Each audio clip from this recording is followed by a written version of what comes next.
About 79 million Americans are currently infected with HPV, and about 14 million people become infected each year.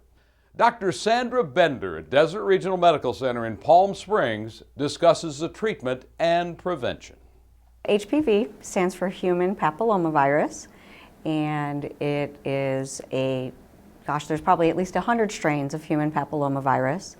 There are about 40 or 50, though, that can cause some significant health issues. In particular, strains 16 and 18 can cause cervical cancer in women and has also been found to be a predisposing factor in penile cancer, vulvar cancer, vaginal cancer, and most recently, oropharyngeal cancer, the back of the throat and the mouth. Strains 6 and 11 are also known to cause genital warts, which can also be found sometimes in the mouth. Dr. Bender discusses the symptoms of HPV. Unless you see the warts, which is the most common outward sign of the virus, or you as a female have a pap smear that comes back abnormal and is tested for HPV, you really have no idea that you're a carrier.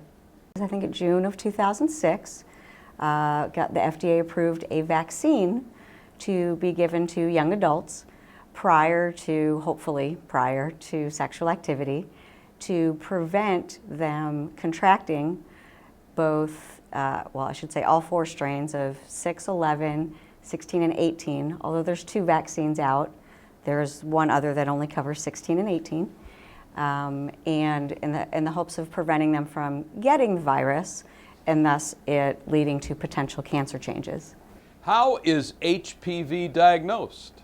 Currently, the only way that it is diagnosed is via a test on pap smears on females. There is no test currently to preventatively check a man or a woman for it if it's in the mouth or just on the skin in the genital area. Thus, the reason for our strong push to get this preventative vaccine to avoid, basically getting cancer. If you present to me with genital warts, they can be removed. There's several techniques that can be cut off, they can be burned off, the liquid nitrogen can be used.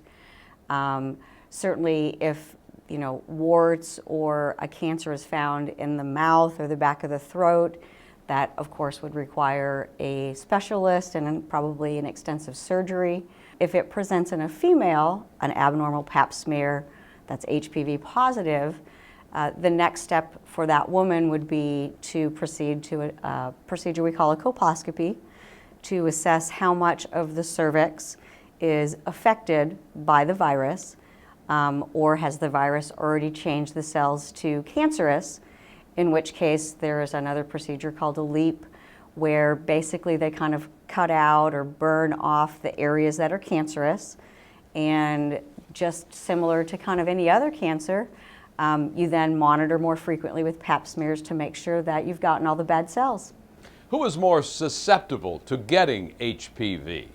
The demographics show that because it is a skin-to-skin contact disease, it is most prevalent found in young adults, 18 to 29, which is why the target for getting this vaccine is 11 to 13 for boys and girls, to try to get them before they've become sexually active, to prevent them from becoming a carrier. As I mentioned previously, you don't have any symptoms.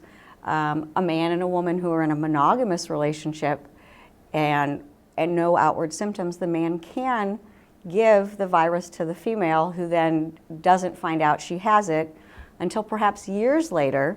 It can lie dormant for a long time, and then she develops an abnormal pap smear and the HPV is found.